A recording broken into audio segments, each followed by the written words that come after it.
every man for himself and Christ for us all, which means that I, Frederick, I stood for myself. We also fail our fellow men or other people when they come to us. For example, if I've come to you with a problem, do not compare it to what you have gone through. Yeah. Someone has been loved by his fiance. Then I come to tell someone, then they tell me, I've not even taken lunch or supper, I don't have money. When you are comparing that, you are not handling their problem. I feel as men, the way you said, we fail ourselves is because the safe spaces that we are talking about. Sometimes even our reaction by you, they've been now open to share with you, but give them that.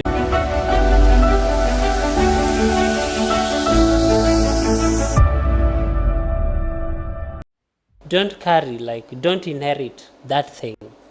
Accept that it happened. And these are the people, they might be different. One of them has inherited those issues up to the biological sister, that he keeps on saying that women are women. And therefore, those are some of the things. So when we talk of things that can be seen, we have to see, or we have to know, it is being clarified or classified under which aspect. Some are, if you know me, physically, we can talk of emotions, we can talk of social, and we can talk of, let me say, psychological. Yeah.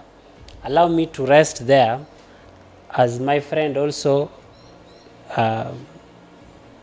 give, or any other person. Yeah. Thank you, Karibu Mangala. Yes, I'm going to also to pick from there. So he has mentioned the things you'll pick for someone, but I try to call them men crying. People say men don't cry, but I think they cry. It's only that they don't cry in physical form. You rarely see the tears, but you can always see the signs.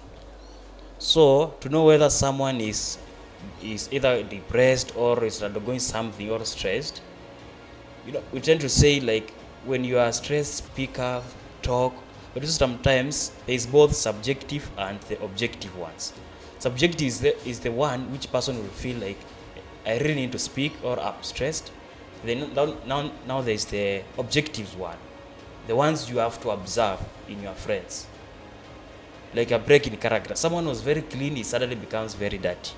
That's a red flag. You don't expect that Mwangangi will miss service in two consecutive Sundays. That is already a sign that he is crying. So you are expected that now to approach that brother. Like in the definition of mental health, there is an aspect of being able to cope with daily stresses. When you find yourself or someone near to you cannot cope with a daily stressor. Let's, for example, I've come from here and I've boarded the matatu. Someone steps on my shoe. That's a normal thing which happens. That's a daily stressor.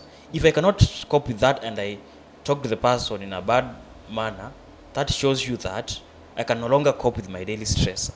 And you have to inquire what your brother is going through. And that's something we have missed as a community, that when someone, for example, someone distances themselves, you think, this person has cut me off. Before you conclude that, go and ensure what is going with this person. So, and in every case I've observed, anybody committing suicide, even anybody who is killing somebody, there's always a warning sign. Someone has killed his brother, he once told him, I will kill you.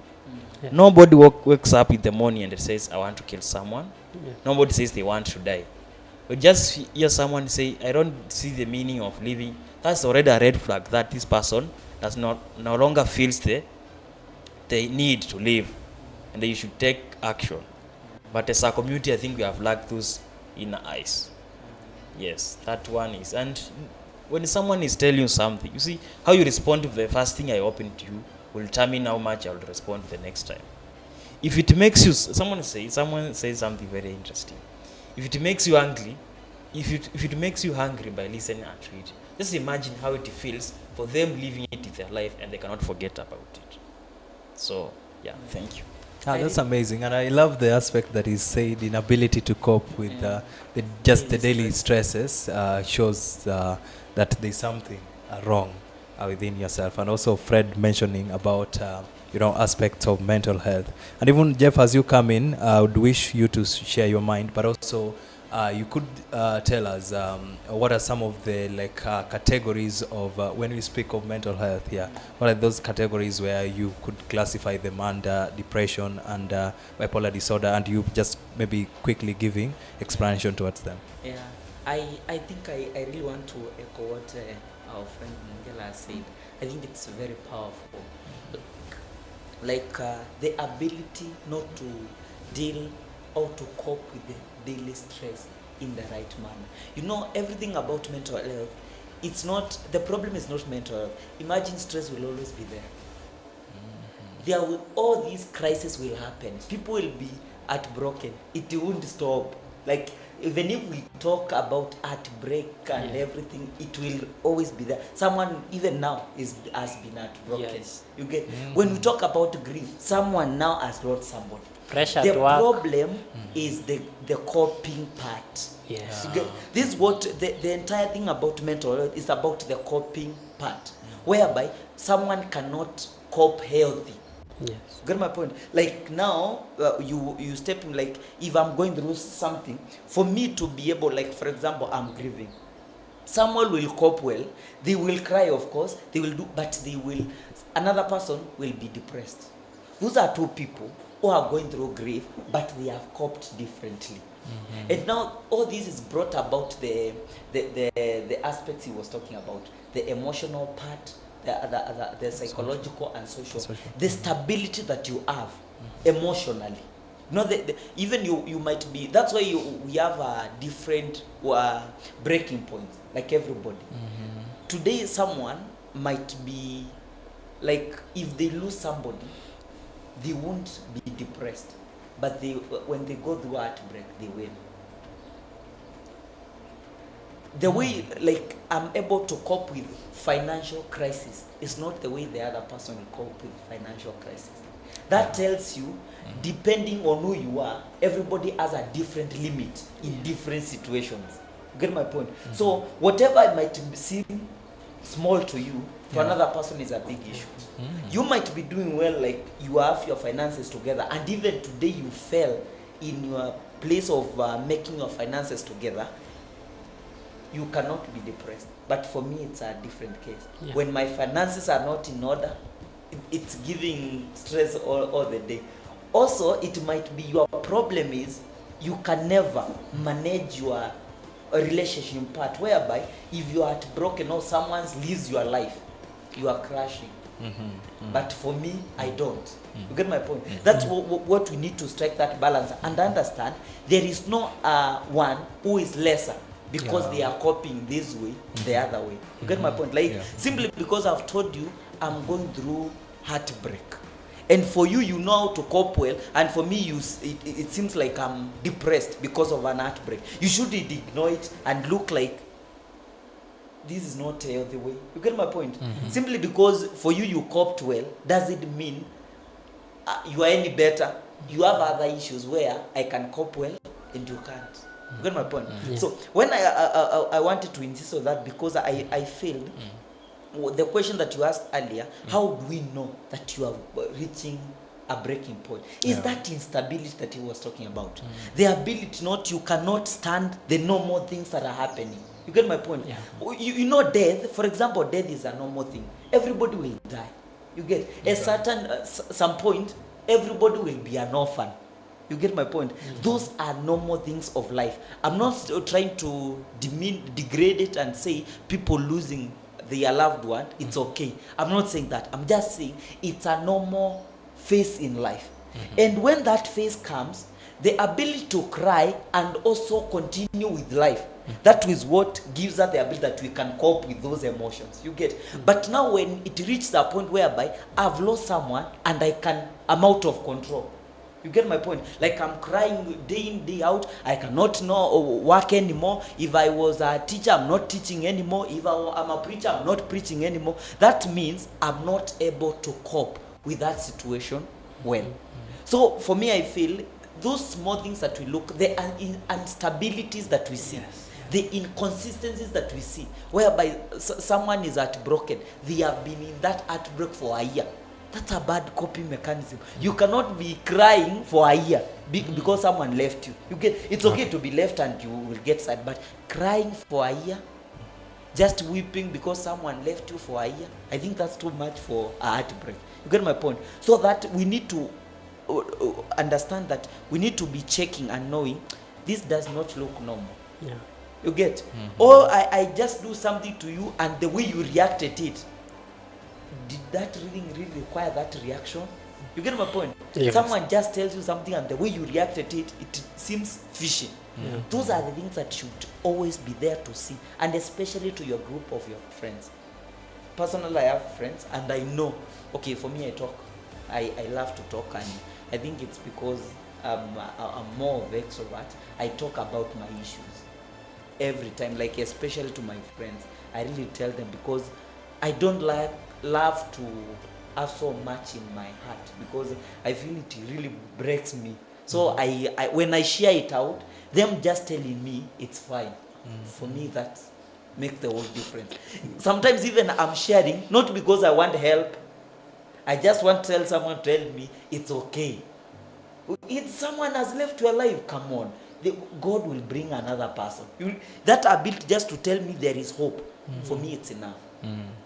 So like having that community and trying to understand all of us how we are going to cope. So yeah, on the final question you asked about the different categories. When we talk about mental health, those unhealthy coping mechanisms are the ones that bring the result. When we talk about depression, it is a result of something you are not able to cope well. Now it brings you that. So, for example, when we talk about someone is depressed, when someone is depressed, they have this sense of lack of drive and worthlessness. You get? And as a STEM, where did it start? So someone told them, maybe their boyfriend or their girlfriend, they told them, you are a weak person. Enters them, and they embrace it. And they start feeling unworthy.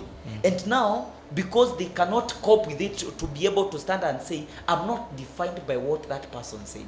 Now it becomes a problem. It goes to depression. When we talk about something like anxiety disorders, like anxiety disorder whereby like you are anxious about so many things, small things really take toll on you. You are anxious, like if something is you are always, you have those anxiety and panic attacks. It is because you don't have a good way of coping with them, whereby like maybe today you did something and you failed.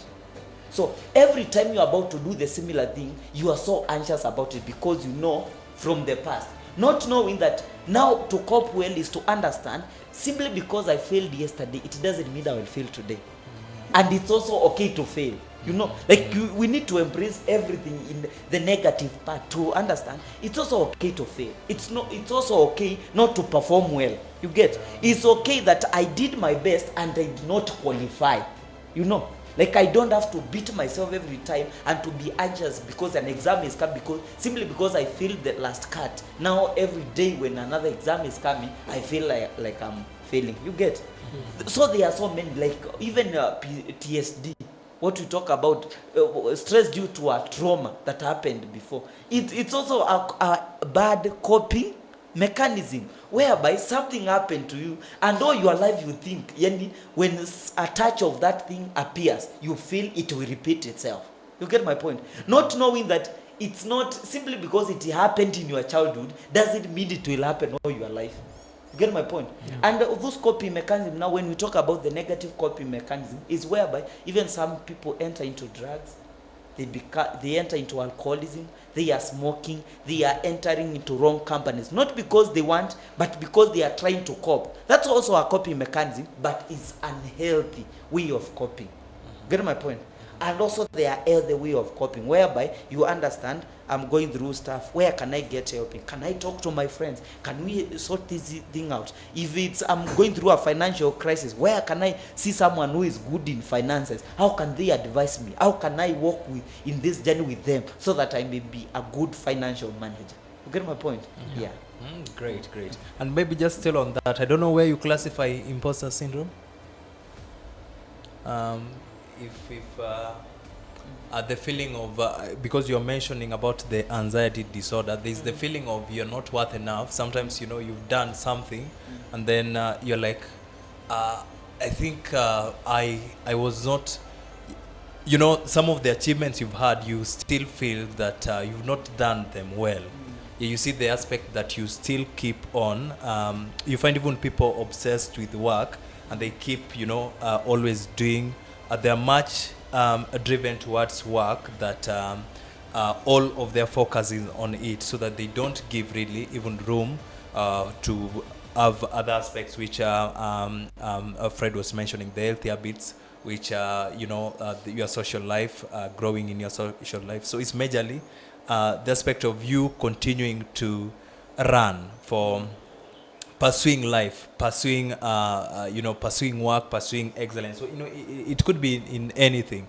Yeah, so I feel it's also part of the things that sometimes also lead us to stress, and of course ultimately lead to depression, because you still keep always wanting to do more, and it stretches you sometimes even beyond.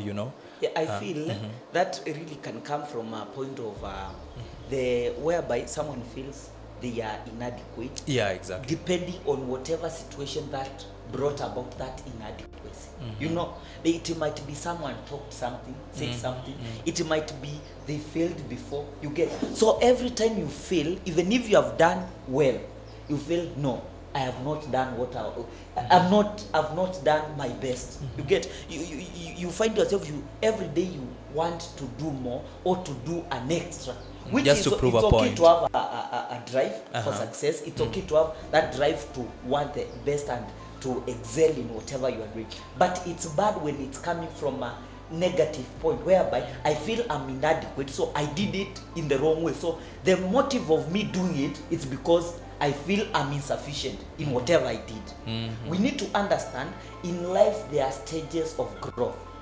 You get, like, simply because today I can do something in a particular way, next 3 years I won't do it the same way. So I should give myself grace to be able to understand it's okay how I did it. I know I want to do better, but the state that I did well. Then you continue from that point, from a positive point, not a negative point. Maybe someone told you you are not good at your work, so you begin now to be a workaholic to try to prove a point. That's unhealthy, because it's coming from a point of, not because you want to be better, it's from a point of, I'm proving somebody, I'm proving I'm worthy, I'm proving that I can do it. That proving part, I think it's the worst part that you can ever be in. But you want to excel, I think it's okay. You wanting to do better, it's okay.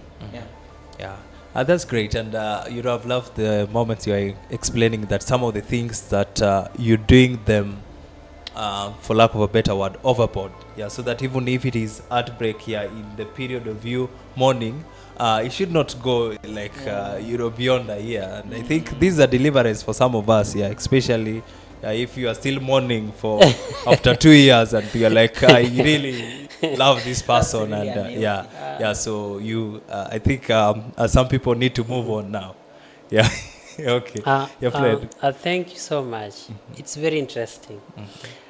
There is something that I've just had that I really loved, and actually, at least I've learned new thing here. I've been asking myself this question, and I thank my brother Jeff so much for tackling it. You see, he has just said that mental health, and there's so, now we have it. Now we are looking ways of coping, and I've been asking now. This is now too personal. I've been asking myself, and I think it is a way that when we are out there, we should create an awareness. You see, there are some issues that we just create for ourselves. There are some mental problems that we just create for ourselves. As men, first of all, you see, death is beyond we cannot control it whatsoever.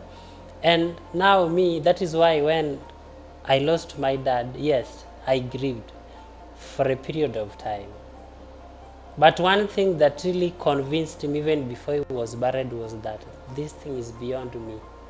I cannot control it. I might cry the whole day, I might be weak the whole day, the whole year, provided that I'm alive, but it's beyond me. Is the Creator who knows. And from that point, me convinced, in fact, even though I knew it, but now the person who brought that, our reverend, our pastor, he came and visited us, me and my brother, and he talked to us because we were too weak. It was something that I've never experienced. So I was there confused, but he talked to us. And from that day, I swallowed that sense. This thing is beyond us. And in fact, he told us that some people have undergone it, have undergone through this process roughly. You thank God, your age, you can just sustain yourself, you can live. Some people take a picture whereby a child is born and a mother or a father is dying. Now God has given you the grace. Now I took it from that point. And I can say that was the first healing process. Number 2, you've talked of some people, these people who suffers from marriage issues or relationships.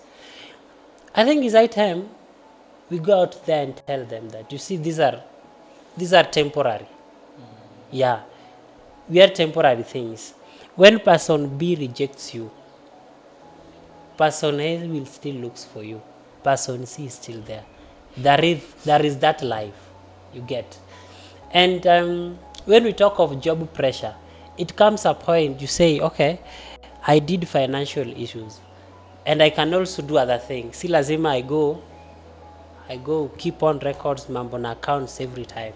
I can now twist to stabilize my mental problem. Now, I have these questions that I want you to post. Within the process, or let's say that me as Fred, I'm undergoing through mental problem. Within that process, can I identify my strong point? Let me say, like, for example, you see, as a man or as a human being, you have your weakness and you have something that keeps you going. Now, I'm stuck. I'm deep down, like I'm down in the process. But do I have something that, like, do I still have that thing that can push me, like, let me say, my strong point in the process? That is question 1. Question 2, as a man, we've talked of speaking out, coping. Now, for instance, let me say that in the process of coping, I want to cope. I want to cope with this issue of heartbreak. I want to cope with, failing exams and all stuff, or work, whatever thing that thing that creates that mental health within me. Now, I've looked around and I've seen that, I know Brother Sam, yes, he's a good guy, but when it comes to this point, I feel he's not the best person who can help me.